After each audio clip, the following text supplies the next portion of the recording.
Hello friends, আশা করি আপনারা সকলেই ভালো আছেন। সকলকে স্বাগত জানিয়ে শুরু করব আমার আজকের রেসিপি। আজকে আবারও হাজির হয়েছি নতুন এক রেসিপির সঙ্গে। আশা করি আপনাদের ভালো লাগবে। ভালো লাগলে নিশ্চয়ই কমেন্ট করে জানাবেন এবং চ্যানেলটি যদি সাবস্ক্রাইব করে না রাখেন তাহলে এখনই সাবস্ক্রাইব করে নিন। আমার আজকের রেসিপি কুমড়োর ছক্কা। নিরামিষ দিনে কুমড়োর ছক্কা স্পেশাল ভাজা মশলার সঙ্গে কিভাবে আমি বানাই সেটাই আজকে শেয়ার করব। এখানে নিয়ে নিয়েছি কুমড়ো কিউব করে কেটে, আর নিয়ে নিয়েছি ছোটো ছোটো করে টুকরো করে আলু নিয়েছি কেটে। তারপর আমি এখানে একটা মশলা বানিয়ে দেখাবো। একটা বাটি নিয়েছি, তাতে দিয়ে দেবো হাফ চামচ হলুদ গুঁড়ো, আর দিয়ে দেবো হাফ চামচ লঙ্কা গুঁড়ো, আর দিয়ে দেবো হাফ চামচ ধনে গুঁড়ো। তারপর আমি এখানে কিছুটা জল মিশিয়ে মশলাটাকে খুব ভালো করে পেস্ট করে নেব। মশলাটার গ্রেভিটাকে আমাদের খুব ভালোভাবে মিশিয়ে নিতে হবে।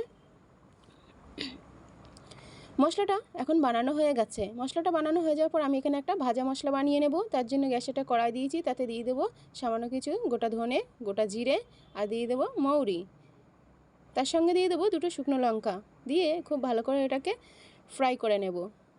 এটাকে একটু হালকা করে আমাদের ভেজে নিতে হবে। ভাজা হয়ে গেলে আমি এটা পেস্ট করে নেব।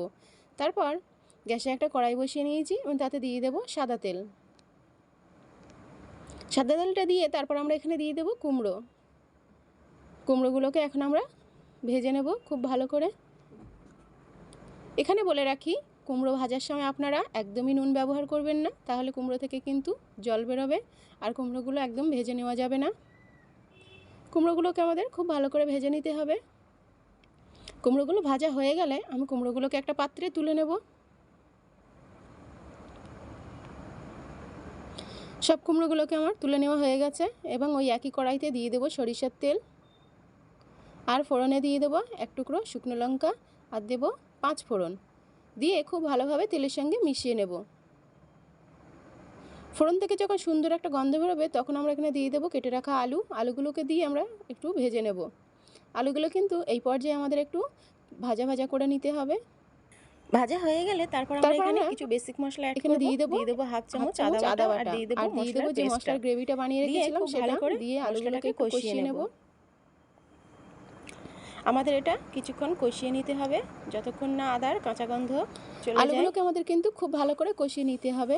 তার জন্য মশলাটাকে আমি যেভাবে বারবার একটু মিশিয়ে নিতে হবে। তারপর আমি দিয়ে দেবো সামান্য একটু জল, যে বাটিতে মশলাটা ছিল সেটা ভালো করে কষিয়ে নেব, মশলাটা যাতে পুড়ে না যায়। তারপর আমরা এখন একটা ঢাকনা চাপা দিয়ে আমরা এটা খুব ভালো করে 2 মিনিটের জন্য কষিয়ে নেব। এটা কষিয়ে নেব। 2 মিনিট পর মশলাটা আমার নিশ্চয়ই ভালো করে কষানো হয়ে গেছে। দেখতেই পাচ্ছেন মশলাটা দিয়ে কেমন তেল ছাড়তে শুরু করেছে। তারপর আমি এখানে দিয়ে দেবো ভেজে রাখা কুমড়ো। এখানে দিয়ে দেবো ভেজে রাখা কুমড়ো। কুমড়োগুলোকে দিয়ে খুব ভালো করে মশলার সঙ্গে মিশিয়ে নিতে হবে। তারপর আমি এখানে দিয়ে দেবো এখানে স্বাদ মতো লবণ।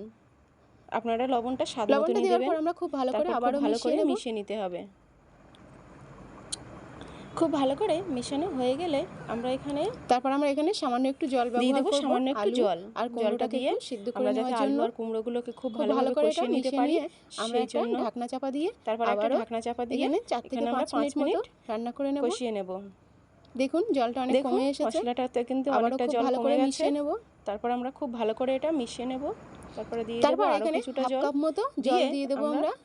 খুব ভালো করে মিশিয়ে নেব। থেকে দিয়ে দেব, উপর থেকে ছড়িয়ে দেব চিনি, সামান্য একটু চিনি, আর যেটা ভাজা মশলাটা করে রেখেছিলাম সেটা দিয়ে কিন্তু আমরা খুব ভালো করে মিশিয়ে নেব। এই ভাজা মশলাটার জন্যই কিন্তু ভাজা মশলার জন্য দ্বিগুণ বেড়ে যাবে, স্বাদটা কিন্তু দ্বিগুণ বেড়ে যাবে। একটা ঢাকনা চাপা দিয়ে আমরা এখানে 4 মিনিট রান্না করে নিলে কিন্তু রেডি হয়ে যাবে আমাদের, একদম রেডি হয়ে গেছে আমাদের কুমড়োর ছক্কা।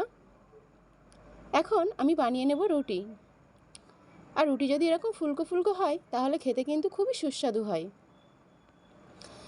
নিরামিষ দিনে যদি সঙ্গে থাকে এরকম ফুলকো ফুলকো রুটি, আর যদি থাকে এরকম কুমড়োর ছক্কা, তাহলে তো আর কথাই হবে না। এখন কুমড়োটাকে আমরা সার্ভ করে দেখাবো।